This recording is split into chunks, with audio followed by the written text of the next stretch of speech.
ब्रह्मचर्य धारण करने वाले कोई बादाम हलवा घी की जरूरत ही नहीं। बिल्कुल सच्ची मानिए। जैसे तप्त भूमि में पैर कैसे पड़ता है, ऐसी बिजली रहती ब्रह्मचारी के शरीर। बिजली 60 किलोमीटर बिना विश्राम किए चलते देखा है।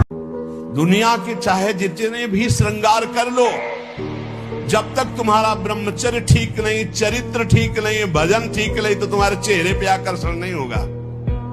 पक्का बहुत बुरा लगता है चेहरा, जो विषयी चेहरा होता है ना, पाप करने वाला, पापाचरण वाला। वो चाहे जितना पाउडर थोप लो, चाहे जितनी भौं बनवा लो, दूर से दर्शन में सुख नहीं मिलता। और जो सात्विक चेहरा होता है, शत्रुगुण भजन परायण है, वो भले कैसे भी हो, उनके दर्शन में सुख होता है, आत्म सुख होता है। तो नाम जप कर रहे हैं आपकी प्रेरणा से, फिर भी अगर गलत आचरण हो रहे हैं तो महाराज चिंता न करें, चिंता न करें।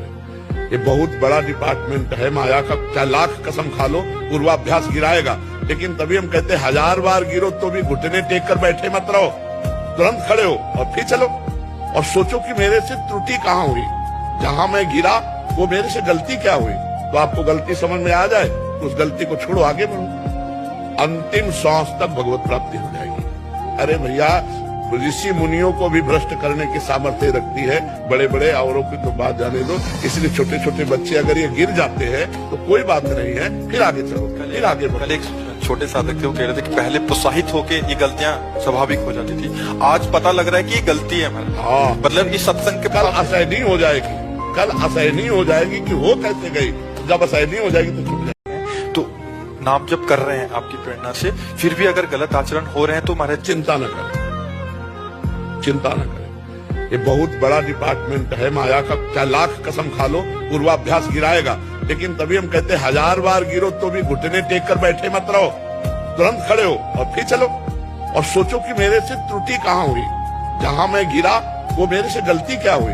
तो आपको गलती समझ में आ जाए तो उस गलती को छोड़ो, आगे बढ़ो, अंतिम सांस तक भगवत प्राप्ति हो जाएगी। अरे भैया, ऋषि मुनियों को भी भ्रष्ट करने की सामर्थ्य रखती है, बड़े बड़े औरों की तो बात जाने दो। इसलिए छोटे छोटे बच्चे अगर ये गिर जाते हैं तो कोई बात नहीं है, फिर आगे चलो, फिर आगे बढ़ो। कल एक छोटे साधक थे, वो कह रहे थे कि पहले प्रोत्साहित होके ये गलतियां स्वाभाविक हो जाती थी, आज पता लग रहा है कि ये गलती है हमारा। हाँ, मतलब इस सत्संग के कल असहनीय हो जाएगी, कल असहनीय हो जाएगी कि वो कैसे गई। जब असहनीय हो जाएगी तो छूट जाएगी। जैसे हमारा मन कह रहा है मैं देखूं, हम कह रहे नहीं देखना है, वो 100 बार कहेगा देखो, आप कहोगे नहीं ये देखो, अब वो लग जाएगा जिधर आप लगाओगे, पर वो कुछ समय तक लगेगा, फिर वो आपको वश में करने की कोशिश करेगा। और वो जब आप ना करेंगे